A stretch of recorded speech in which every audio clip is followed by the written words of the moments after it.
E aí, meus queridos, tudo bem com vocês? No vídeo de hoje a gente vai trocar uma ideia sobre as ações da CPFL. A gente vai olhar alguns indicadores fundamentalistas das ações, a gente vai pegar o histórico de pagamento de dividendos do passado para a gente fazer algumas contas e chegar em um preço que seria atrativo para a gente cogitar, estudar e talvez investir nas ações, caso faça o seu perfil, em uma relação de risco-retorno mais atrativa. A gente vai pegar também o histórico de lucratividades do passado para a gente fazer algumas contas de dividendo projetado para o futuro. Mas é claro que nada do que for dito aqui vai ser uma recomendação de investimentos, mas se você já curtiu a ideia desse vídeo, senta o dedo aí no like, se inscreve no canal e compartilha com a galera para o canal crescer. Quando você dá o like, se inscreve, comenta, o YouTube entende que o canal está te acrescentando de alguma forma e ele vai distribuir para mais pessoas, então fortalece aí.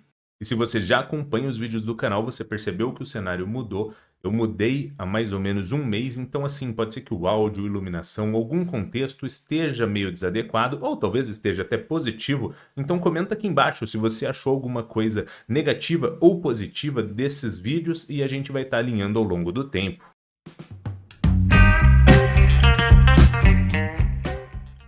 Para a gente começar com alguns indicadores fundamentalistas, a gente está aqui no Status Invest. Se você ainda não conhece ou ainda não utiliza, ele é uma ótima plataforma para tu fazer suas pré-análises de investimentos.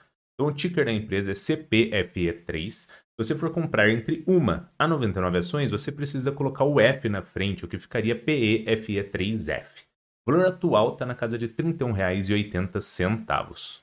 Como a gente faz algumas contas de valor, eu também gosto de passar aqui pelo histórico da precificação das ações. Então, quando a gente vê o histórico aqui na casa de R$ 24,00, R$ 22,00, aqui em 2020 chegou a ficar em R$ 30,00, depois manteve de novo esses valores de 23, 22, 25, em alguns momentos até R$ 21,00, ou seja, um preço que ela trabalhou bastante ao longo do tempo foi nessa casa entre 20 a 25 reais. Porém, em alguns momentos ela tende a ter essas precificações maiores aqui na casa de 30 reais, como foi em 2020 e como está sendo agora.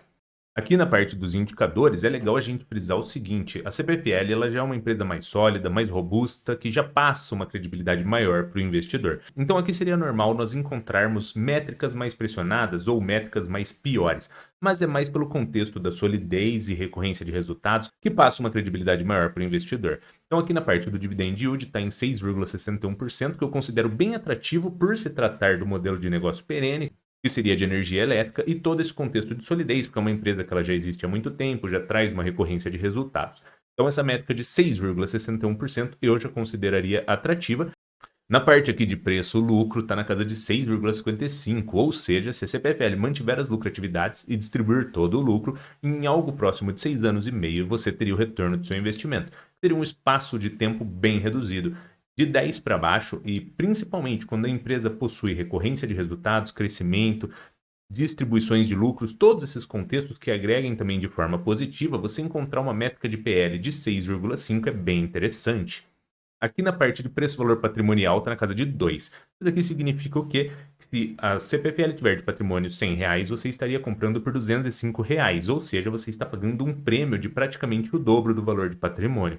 Isso daqui pode assustar muitas pessoas, mas assim, você tem que sempre olhar por esse lado da solidez da empresa, a geração de caixa que ela tem, porque às vezes ela é uma empresa sólida, com resultados recorrentes, e ela distribui grande parte desses resultados, que não faria sentido você deixar de estudar e cogitar investir nas ações apenas por ela estar sendo trabalhada com esse prêmio sobre valor de patrimônio, que às vezes ela consegue gerar tanto caixa que não faz sentido você olhar só para isso. O que atrapalha bastante uma empresa é dívida, né? Então aqui na parte de dívida líquida sobre EBITDA, a gente está com uma métrica de 1,5. Ela não é ruim, de 3 para cima a gente já considera um pouco preocupante para você dar uma analisada melhor, mas 1,5 não é ruim. Isso daqui seria o que? Você pega a dívida bruta, tira as disponibilidades, você vai ter o valor ali de dívida líquida. O EBITDA é uma estimativa de geração de caixa operacional da empresa. Ele não é a geração de caixa de fato, mas ele é uma estimativa de geração de caixa operacional. Ou seja, esse indicador ele diz o seguinte para a gente, que com a estimativa de geração de caixa da empresa, ou seja, com o poder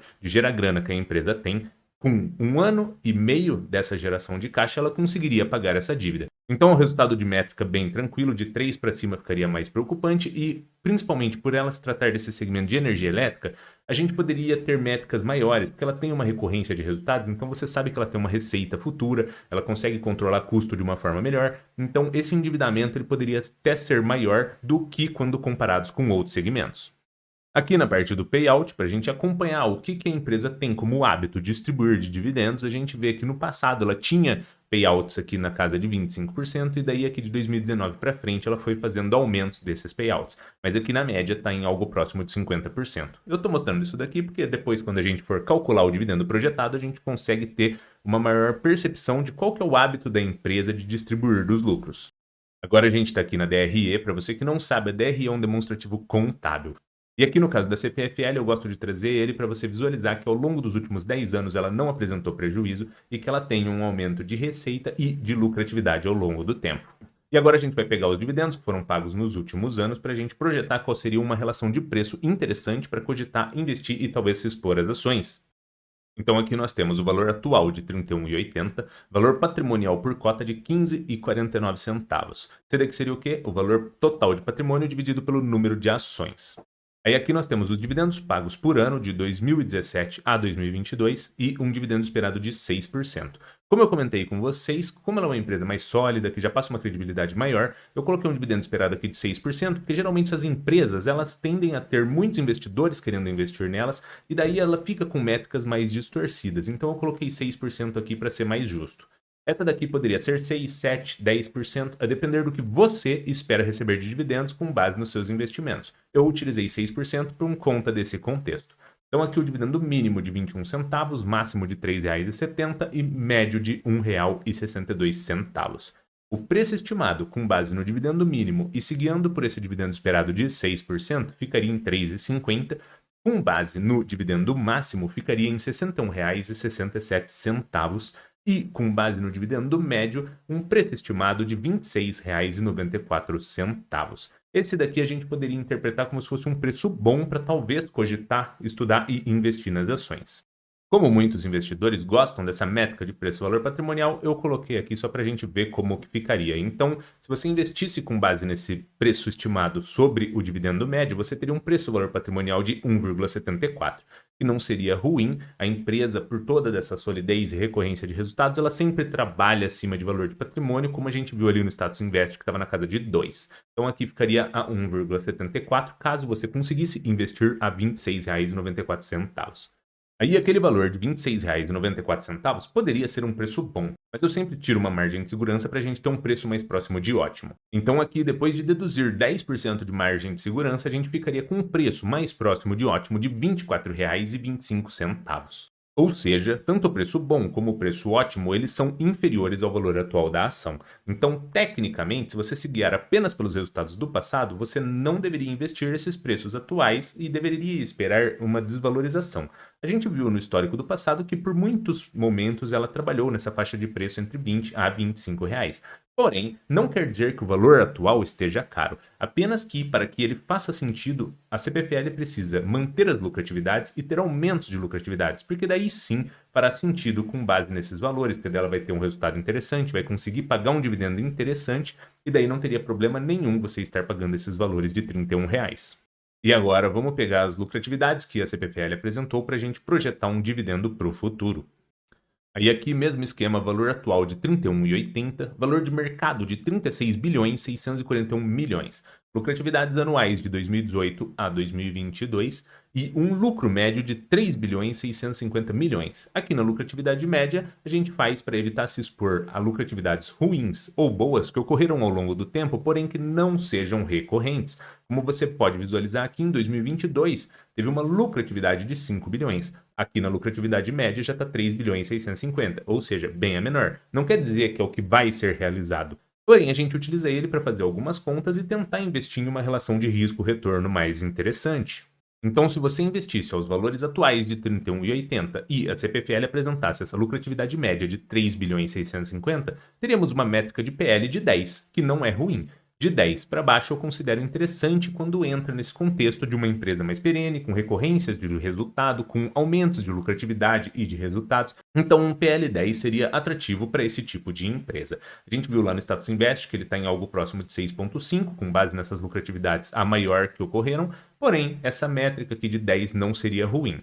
Aqui nós temos o payout de 25, 50, 75 e 100%. Payout, para quem não sabe, é a parte do lucro que vai ser distribuída para você como dividendos. Então aqui o dividendo estimado, com base em 25% de payout, ficou em 2,5, com base em 50% de payout, um dividendo estimado de 5, com 75% de payout, um dividendo estimado de 7,47 e distribuindo 100%, ou seja, todo o lucro, um dividendo de algo próximo de 10%.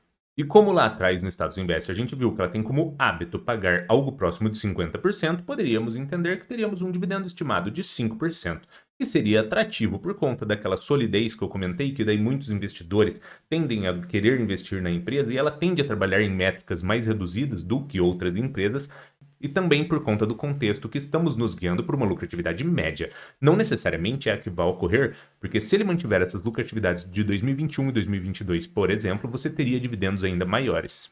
E só para a gente fazer um resumidão, indicadores fundamentalistas bem interessantes, faria sentido com base no valor atual e nos resultados do passado. Na parte de preço, o preço bom e o preço ótimo, eles são inferiores ao valor atual. Então, caso você acredite nesse poder de manutenção de resultados e de aumento de resultados, talvez esses valores atuais façam sentido. Caso você não tenha tanta essa convicção, talvez fizesse mais sentido você continuar estudando e aguardar possíveis desvalorizações, porque a gente já viu que no histórico do passado, em alguns momentos, abriram oportunidades nesses valores de 20 a 25 reais. E na parte do dividendo projetado, a gente conseguiu visualizar que, caso traga essa lucratividade média, você já teria um dividendo de algo próximo de 5%, que seria atrativo levando em conta essa solidez que as ações que a empresa apresenta ao longo do tempo. Mas caso ela traga resultados melhores do que essa média, você teria um dividendo ainda maior. Mas é claro que nada do que foi dito aqui foi uma recomendação de investimentos, porque você que tem que ser responsável por estudar e se capacitar, porque no fim do dia o lucro ou o prejuízo é inteiramente seu. Mas se você curtiu esse vídeo, senta o dedo aí no like, se inscreve no canal e compartilha com a galera para o canal crescer. Valeu, meus queridos, e abraços!